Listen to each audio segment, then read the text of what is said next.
Good morning. Uh, One second here. We're just gonna get our screens going on here.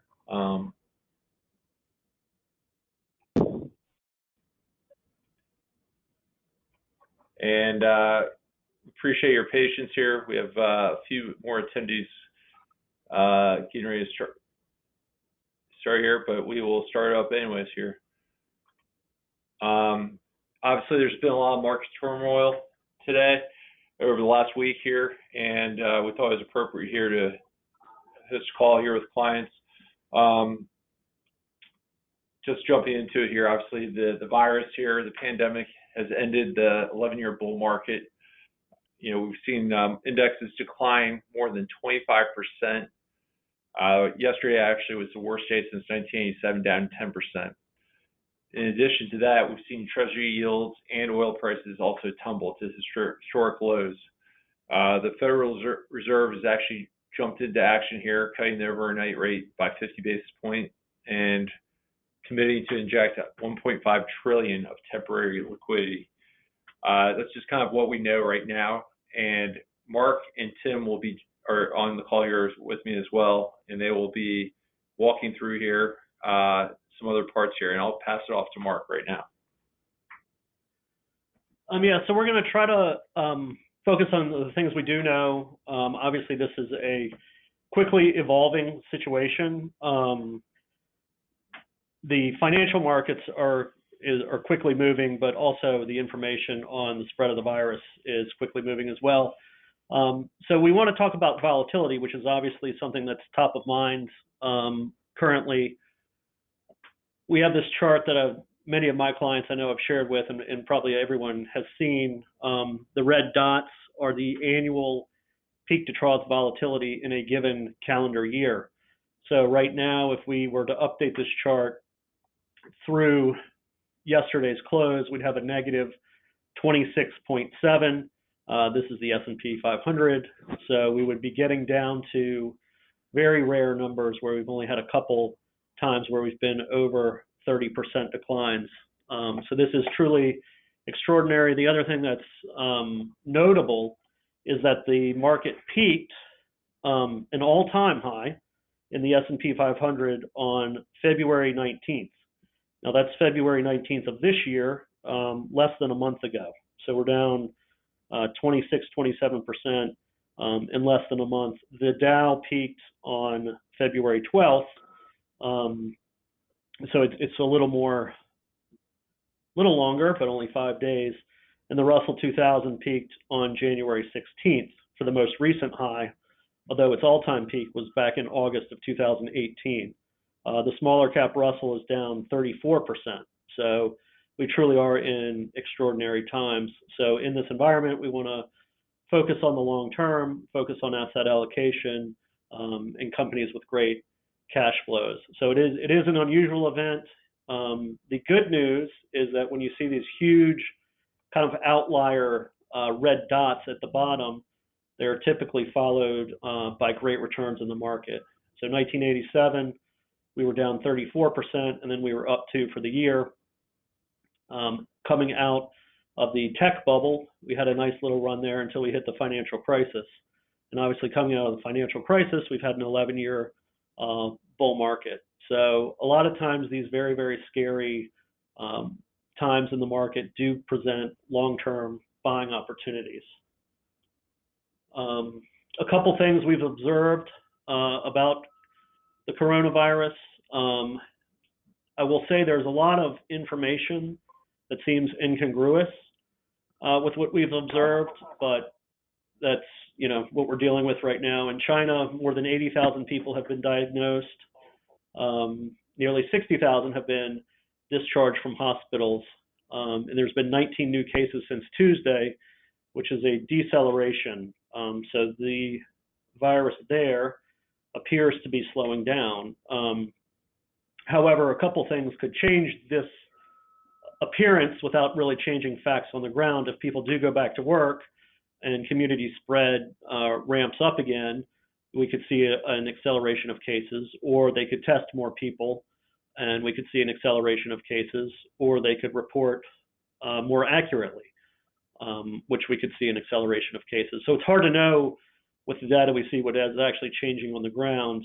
To kind of size that, though, a $1.4 billion population with roughly 80,000 people sick is a 0.006% rate of people sick.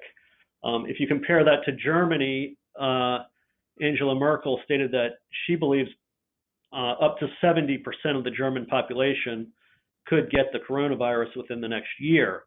So for the Chinese to get to 1%, that the infected population would have to grow by 172 times. So obviously to get to 70%, it would have to really, really accelerate.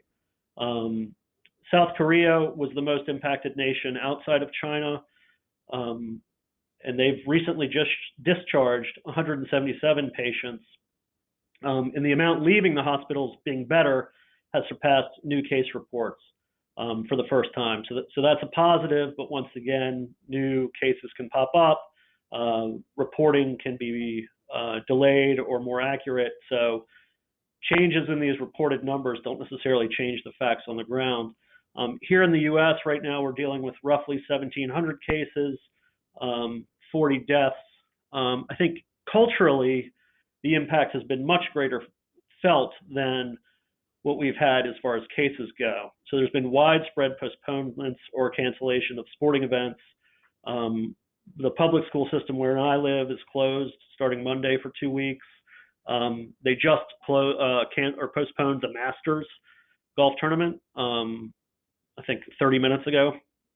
The NBA is suspended. Major League Baseball has pushed back opening day 2 weeks. There are multiple states of emergency.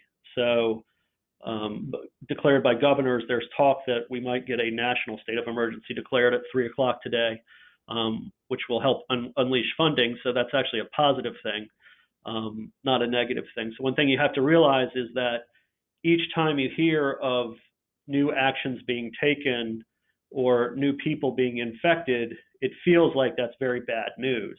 But we've discounted a lot of bad news already, and the fact that we're taking these, what I would call extraordinary cultural actions, it hopefully will help. Of course, we won't know until we have the benefit of hindsight, but hopefully that will help slow the spread at least into something that is more manageable for the hospital system.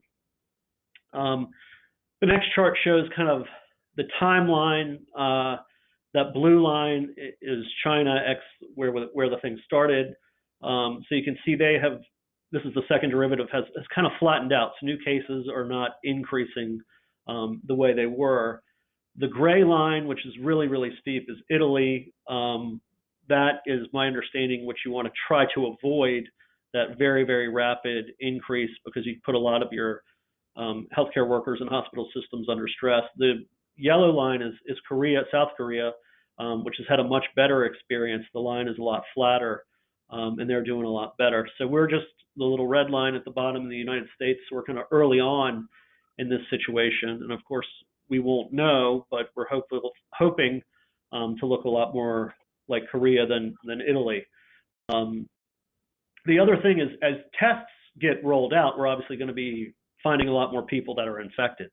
And in a strange way, the more that are infected but have not been severely hampered, that's actually good news because that means the death rate is actually lower than it might appear. It's very easy to count people that have died from this disease, but it's harder to count people that maybe had it and didn't know it, or had a mild case and didn't even come in and get tested. So those figures are very suspect.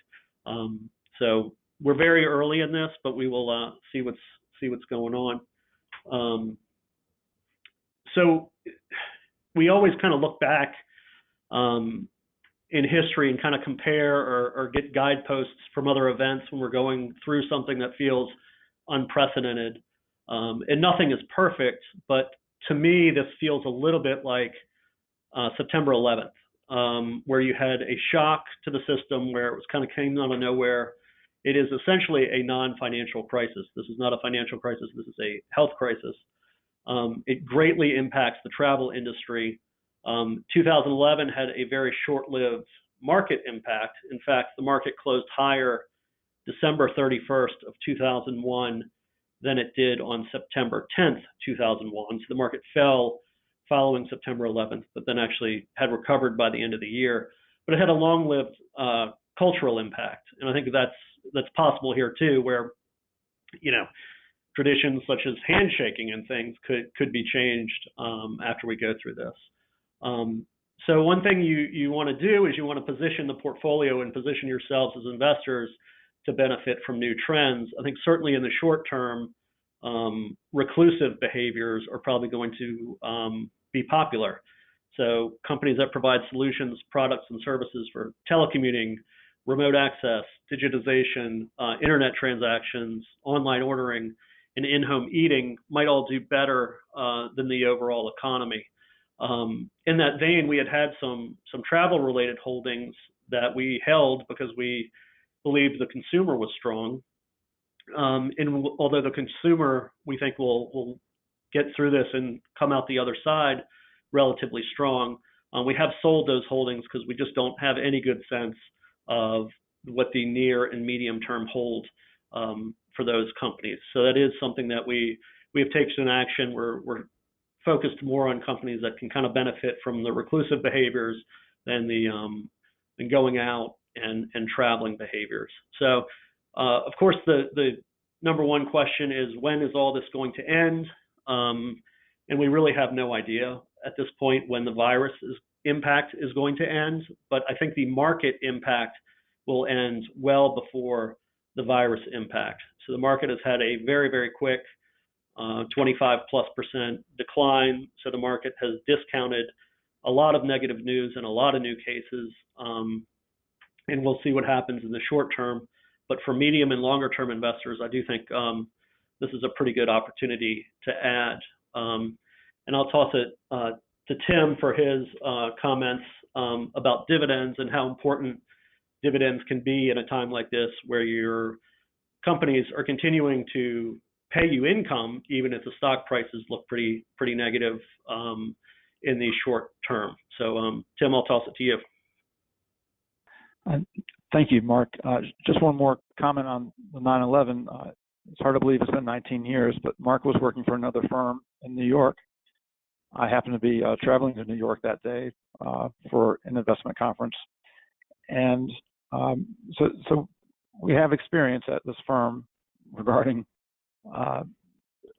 that event. And this does have some similarities in that the bunker effect and also limited travel, but it's not quite so limited.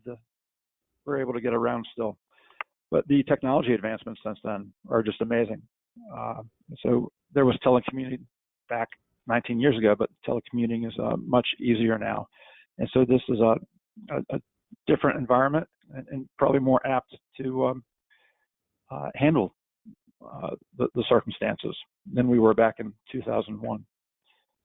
So when we look at this page, it shows many of our holdings, and you see not only do these companies pay dividends, but many have had a history of increasing dividends over time. And in the middle of this page, you see the most recent dividend increase announcements from these companies. So when we look over the last 12 months, we see that many of these companies are increasing dividends in the single and double-digit levels. And most of these companies are not tied to travel and not directly tied to China. And so their prospects are quite good. Many of them have a history of growing through recessions. And if we do have a recession because of this coronavirus, we think it'll be short-lived for several reasons. The Federal Reserve's on top of this situation, as well as there's full employment still, and viruses tend to work their way through the system pretty fast.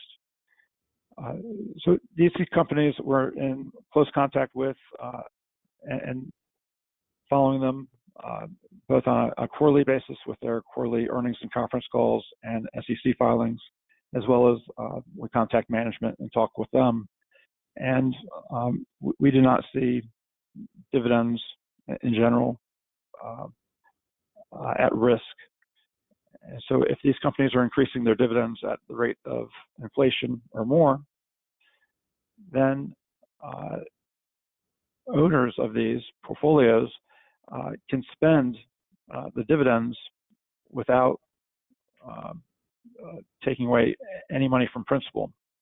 So the dividend generation, all in cash, if you don't reinvest it, an investor can spend it and still not touch the corpus or the principal of their investments. In that sense, you're continuing to grow your wealth long term, while also you're producing income and a growing cash income stream that can be very helpful in retirement. And so when one looks at the volatility of the market, when the market's up 10%, you don't go out and buy a car. When the market's down 10%, you don't go out and sell your car. So you don't have to adjust your living standards. And what you should be looking at more than just the index levels and the daily price changes are the health of your companies and the cash generation of your companies. These companies are extremely healthy, and they're generating lots and lots of excess cash. Some of that cash is being returned to investors, and some is being reinvested by the company in itself to fund future growth. And that's what we're looking for in companies. Those that grow long term, but also generate lots of excess cash, enough to fund their future growth, as well as reward shareholders. And they can do that with buybacks or dividends. Anyway, we can orient portfolios. And today, because of the sell-off, we can orient portfolios with an average yield of 4 to 6%. And so those are cash dividends.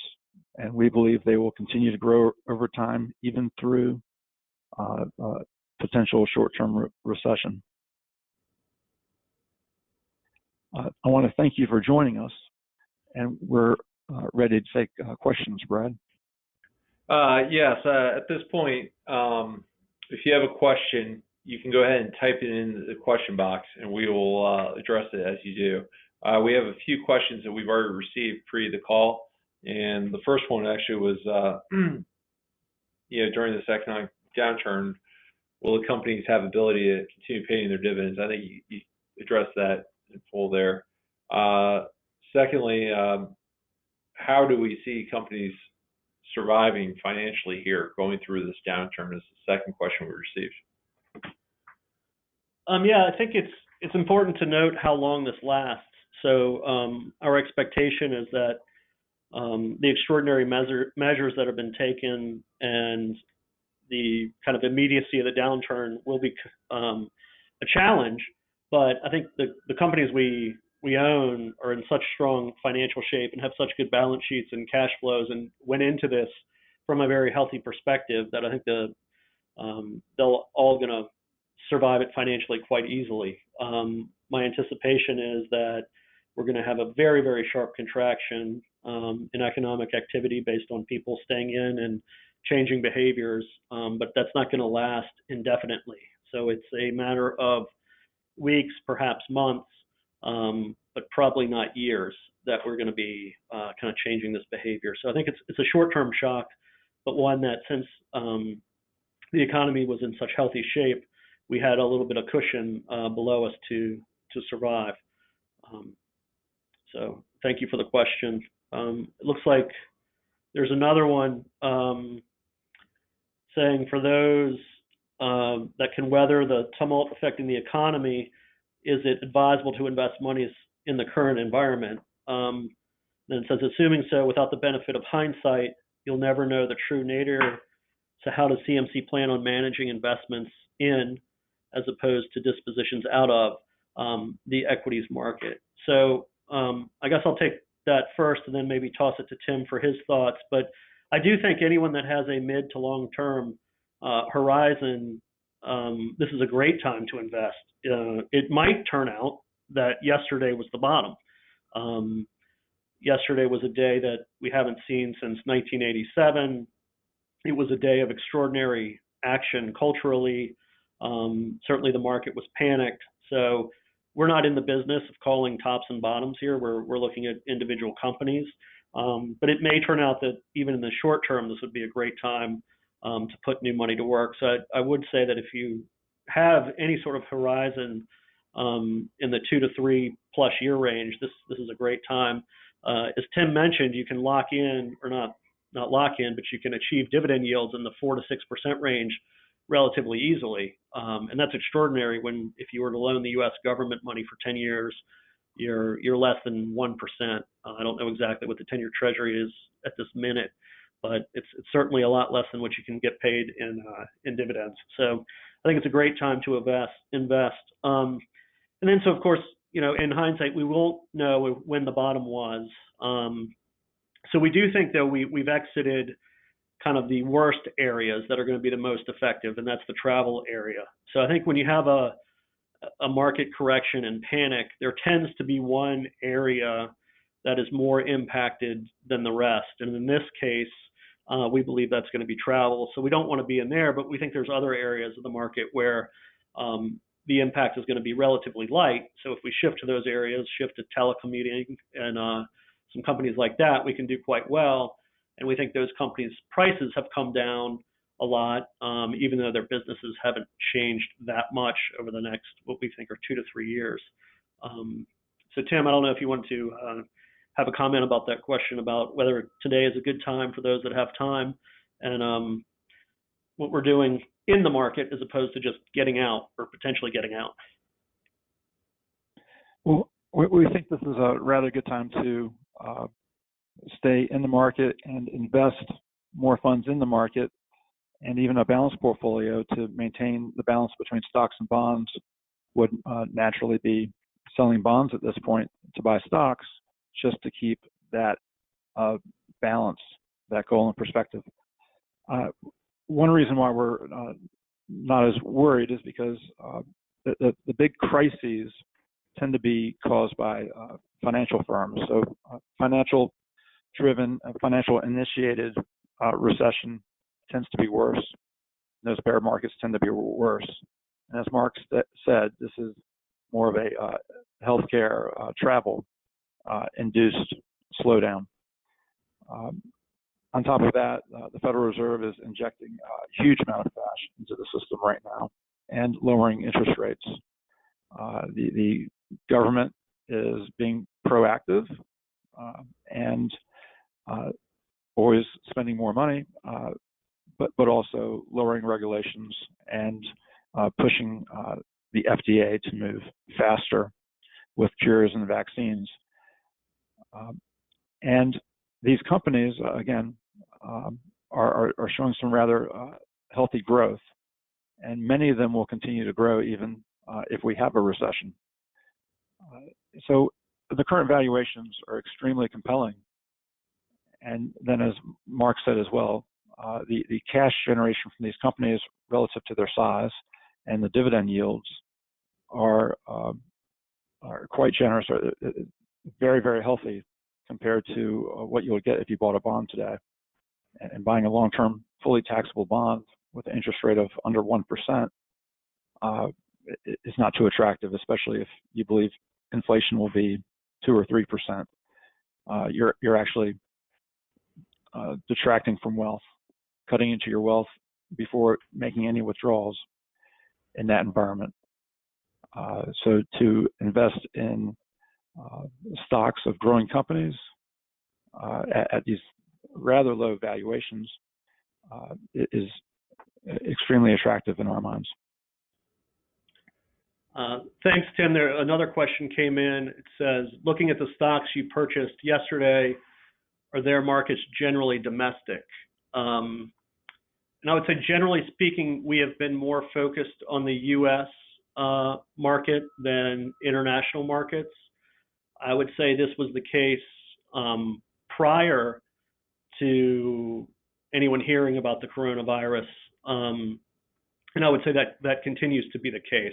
So Europe has had issues with slow growth exiting the financial crisis before the coronavirus impact. And obviously their economies are going to be greater or maybe impacted more because Italy has a relatively large economy in Europe and has quarantined itself. So we are more focused on the United States, and that kind of fits in with the reclusive kind of nature behaviors where we think stocks that help people be reclusive will do better than those that help people travel and stuff. And Tim, I don't know if you wanted to add anything to that about whether most of the stocks are generally domestic or international.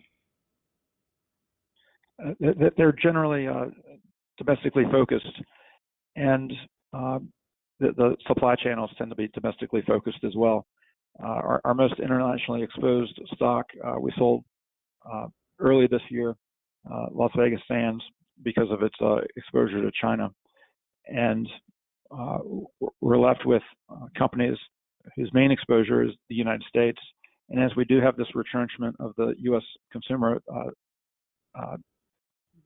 the U.S. consumer has a job and is getting raises, and as people are moved out of the workplace to their homes to telecommute, they tend not to be laid off. You want to keep your best workers. It's very hard to find good workers right now, actually, despite the virus.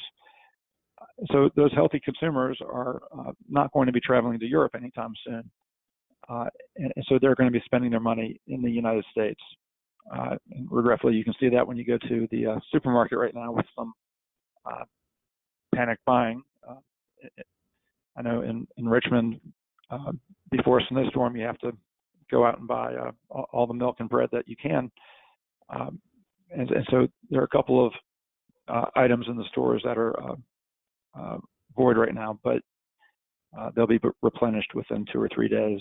And we're going to see more of that trend, as well as supplying your home office and your general home for the changing situation, for your college student moving back into the basement, or for working from home, and even having younger children at home from school.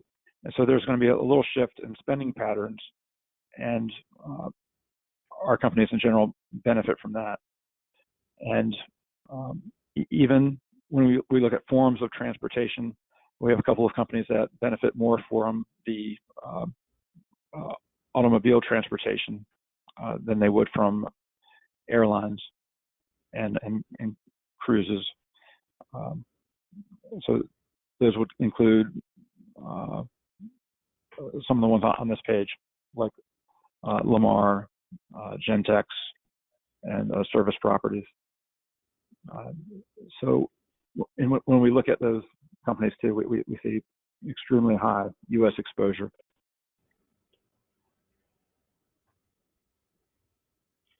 Okay, thanks, Tim.